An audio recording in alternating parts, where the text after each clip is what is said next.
All right, I'm here with Bob, who is the producer and director here at PBS at Delta College. How long have you been a director, Bob? Well, I've been here for, I think, going on 17 years in March.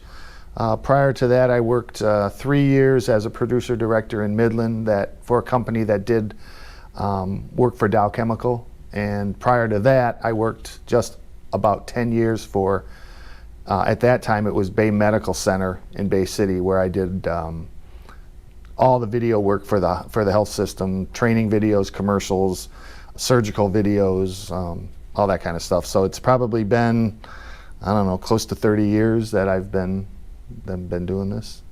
And I'm actually here to drop off some videos to be included in the next documentary for PBS. So can you tell us a little bit about this documentary and what it will be about? Sure. The next documentary is on the Tittabawassee River disaster that happened.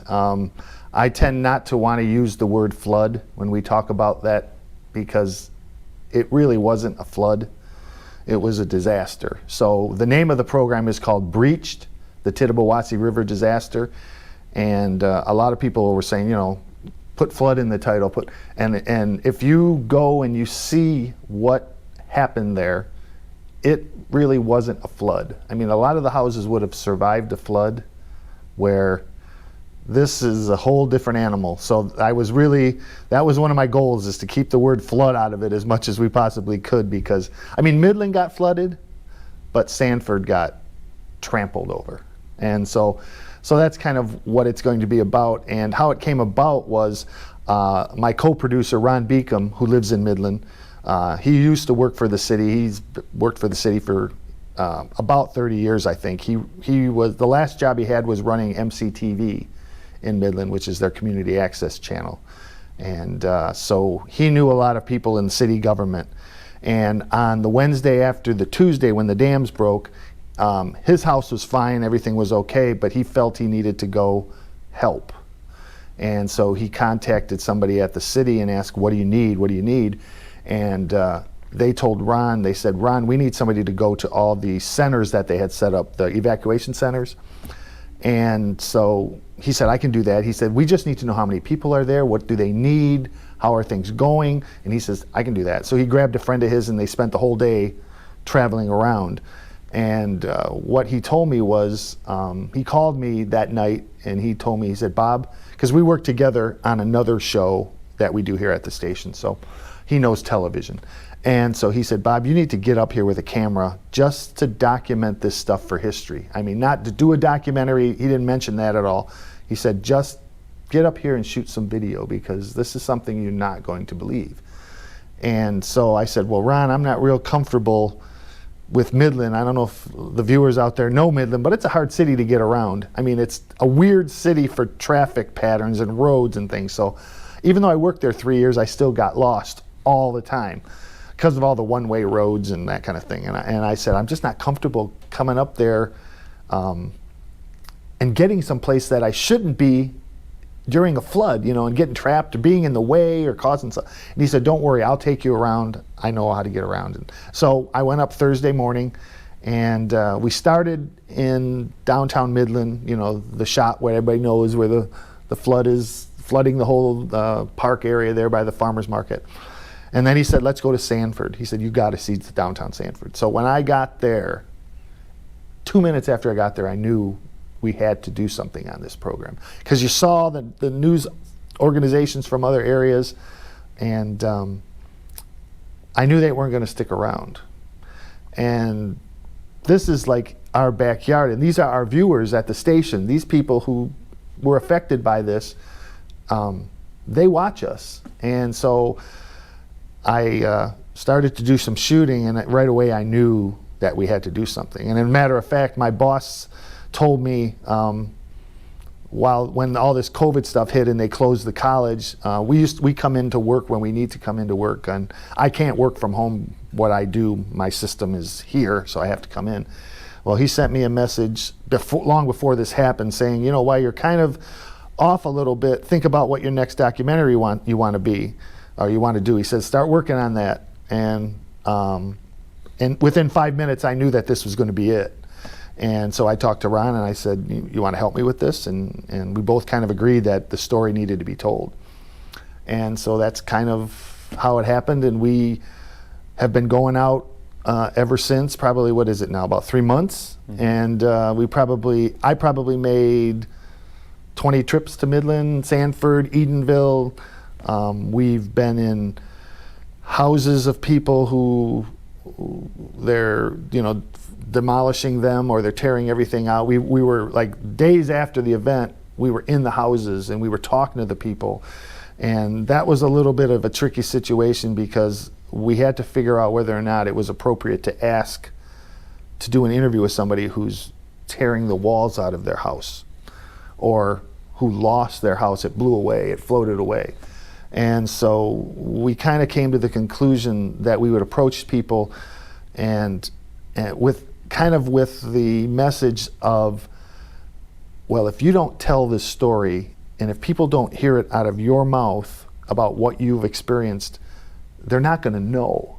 Because unless you go there and you see it, you can't appreciate the damage. You can see a photo on TV, you can see, some video or something like that, but unless you're walking down there and you're seeing the damage and you're seeing the despair from the people, and you're seeing the anguish and the anger and the tears, you can't experience it. So we kind of approach people that way with, you need to tell your story, and if you don't tell it, nobody's going to know. And that seemed to hit a nerve with a lot of people. They said, you're right, we need to show people what this is really about. So that's kind of how it happened. And so we're working on it now, and it's scheduled to premiere in early October. And we're hoping we hit that date. We're on schedule, but we're really looking forward to it, because I think it's going to be a very important and powerful piece for people who are viewers to the area and know the area and know what happened, but they don't know what really happened. So what channels will this be on? Will it just be our local ones? This will be on the PBS, our local PBS channel here, Delta College Public Media. How long has the broadcast center been here? I think we celebrated our 55th year last year. So the broadcast area here has been around for about 55 years. PBS just celebrated their 50th year. So we were actually open prior to PBS. We were more back then a arm of the college and early distance learning, where people could tune into our television channel and take a class. There would be like a math class on at 10 o'clock and a science class on at 11 o'clock or whatever. And if you signed up for those, and you could watch them on TV. And so that's the early part of how the station happened. And then we signed up with PBS, I guess just a little over 50 years ago. And here we are. Do you know what other major documentaries were filmed here and made here? You mean that I did? We've been making documentaries here at the station since 2005. And in fact, I think the flood I don't want to say flood, the disaster, the Tittabawassee disaster documentary is my 11th, I think. We started, the first one was we interviewed the World War II veterans, because back in 2005, they were dying at a rate of 1,000 a day. And some of the management people at the station here said they'd like to get more into local programs and to do local things, because really a PBS station anywhere in the United States is a PBS station. Antiques Roadshow, Nova, Science, all those programs, they're the same at every station. And they wanted to differentiate us a little bit by going into the community and start to make community-based programs. So we did that, and the first one was, the idea came up because I saw a newspaper article about the fact that World War II veterans were dying at a rate of 1,000 a day. And we knew there were a lot of them in the area, so that was our first project. And we ended up interviewing about 32 veterans and from all around Michigan. We worked with a company out of Frankenmuth that had 3 assisted living homes in the state, so they had a lot of access to veterans, and we worked with them, and they were planning a trip to take some veterans from their facilities to Washington, D.C. to see the World War II memorial, because it kind of just opened a year before that. And so they were planning this trip, and we thought, what a great trip to tag along, to interview these people, but then follow them to Washington, D.C. and get their reactions when they first saw the World War II memorial. So that was our first one. And since then, we've done logging history of the area. We've done the history of railroads in Michigan. We did another one on World War II about what happened in this area to support the war effort. Dow Chemical, Dow Corning. In Bay City, there was a shipbuilding company. In Saginaw, there was a machine gun plant, plus a lot of other things that were going on. So we kind of went back to World War II after that. I've done documentaries on kind of like why it started out to be, why are the Germans in Frankenmuth, and why are the French on the west side of Bay City, and why are the African Americans in Saginaw? And so it turned into kind of like why people ended up where they ended up, you know, and what was life back then. I did one on antique car collectors in this area. I've done one on the Korean War. I've done one on Vietnam recently. And I have one airing on, I think it's September 3rd, on agriculture in the area. And that one is about what farmers are doing to find new revenue streams to bring money into their farms, because they're not getting money for crops. The prices are down. And so we talk about, there's a guy, we worked with his work farms out in, I think it's Marlette. No, not Marlette. It's somewhere out in the thumb. I can't remember. Vassar. And they planted 40 acres of hemp, which is a brand new crop that is just now legal to grow again. And they're processing that all the way through to CBD oil. And they're going to be a processing plant for all the other farmers who are growing the hemp in the area. And we talked to an organic farmer, all organic farmer in the Hope area that is part of the CSA program, which is community supported agriculture, where you pay the farmer a certain amount of money and then they give you a certain amount of food for 20 weeks. And hers is all organic, and she's really smart, and her food is just beautiful. It looks beautiful. And we talk about the bean industry in this area, and I went to a 3,500 head dairy farm. And so it's, and then an agritourism, which is farmers opening up their farms for actually people to come in and buy things and learn about farming. And we highlighted an apple orchard in Freeland, green apple barn. And that was really interesting. So it's kind of that. It's not really about how many sugar beets we produce, or how much corn we produce. It's what farmers are doing new and exciting, and I learned a lot. I mean, I didn't really want to do an agricultural documentary because I wasn't really into agriculture, but I learned a lot, and it is so technical. There's so much technology in farming, and there's so much, they're interesting people, and the stories were interesting, and so I'm really glad we did that. So that's coming out September 3rd, and then the flood documentary is coming out in early October, we hope. So out of all those documentaries, what do you think's your most favorite one? To this point, probably Vietnam, but they're all, I mean, the flood one is going to be something special, I think. And I'm really excited for people to see that, and we hope we did the people justice that we spoke to and showed their story and got the word out about what really is happening there. All right, you want to give us a quick tour around the station now, kind of general overview? Sure.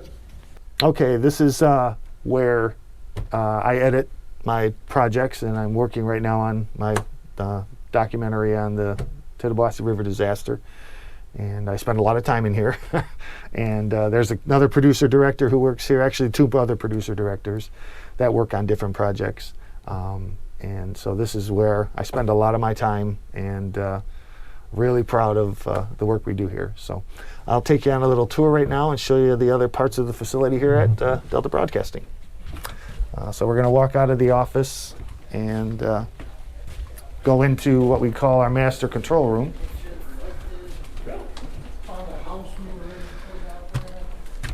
And this is a master control room where this is where we do a lot of timing out of programs and things like that to get them into the system. And the engineers and Matt spends a lot of time in here working on getting everything we need for ready to go on the air. And this is our master control room, where basically everything you see that comes out of our channel originates here. And it's all digital, and it's all computer, controlled. And as long as we don't see any red on this screen over here, that means everything is timed out and working okay. With the engineers and Matt comes through here 4 times a day just to check to make sure everything's working. And so that looks okay today. I don't know really how to work any of this stuff in here. This is not my area, but I find it interesting. We run 4 different channels out of here, and so that's what this room is. So is what's up here on the screen right now, is this live? Some of it's live, some of it is being recorded for later broadcast. Most of the shows we air on this channel are sent down 2-3 days ahead of time, 1 day ahead of time, and then we just time them out and drop them in. But some of them, like NewsHour, we usually don't record it. It kind of just passes through the system because it's a news program every day at 6 or 7 o'clock, and it just kind of passes through the system, and we just kind of broadcast it as it's being sent from New York or Washington. I think that one's Washington, D.C. So now we're going to go into, this is our production control room, where I do a lot of work in, and it's where we work when we are using our studio as a place of program origination for different programs that we do. We do a show called The Follow-Up on Tuesday nights, 8 o'clock. So we shoot that in the studio there, and then the director here and the audio person and teleprompter person and different other people are in here when we do live programs. And also this area here, this same room, is where the broadcast students who are in the program here at Delta College, the EMB program, electronic media program, they also use this facility. They use the cameras in the studio. They use the studio. So they get firsthand experience in the real world on stuff. And so that's also, this is a shared space with them. So, and some of the awards we've won for our documentaries. And so now we're going to go into our studio. It's kind of a mess because we're getting ready for some pledge drive stuff that we shot this week. So this is just a big open studio that the students use and we use for different areas. It's just, we just was remodeled probably, well not just, but it was remodeled probably 10 years ago. There was a wall right here and it was taken down, and this was our green room. And so that was wasted space, so we just enlarged our studio a little bit and got some new lighting systems and grids and different things like that. And then over here is a set that we keep up and lit all the time for different programs. This is where we do the follow-up show. We kind of have flats and things. Actually, there's a set behind this set. That's the follow-up set that we just pull in and out and move around. And then also we have a radio station here at the college. It's a National Public Radio. And turn some lights on because nobody's here today. And this is the main studio. And this is, we're all set with the COVID stuff. And so this is our little main studio here. And then right behind you here is a small production studio that people use just to cut spots and maybe run some interstitials in between programs. But this is that's probably the main workhorse studio out of the whole station. But this is for more formal interviews and timing out programs and things like that. So that's pretty much Delta Public Broadcasting, soon to be Delta Public Media.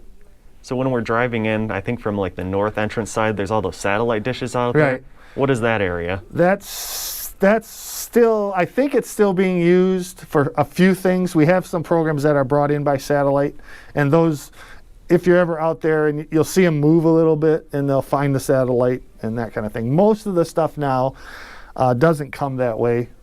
It comes over the internet, and we're moving away from that just for, I mean, it's just easier, and the quality is much better. So that's kind of past technology. We still use it once in a while, but everything here is moving in the digital realm. So. All right, well, thank you for your time, and thanks for showing us around and giving no problem. us a tour. Thank you for coming out. Thanks for watching, and make sure you hit the thumbs up button if you enjoyed this video. Also, make sure you subscribe so you don't miss the next videos I will be posting, and leave your questions, comments, and suggestions below. As always, I just want to give a massive thanks to the people who support me on Patreon. Never underestimate the value of your contribution to keeping this channel going. Thank you.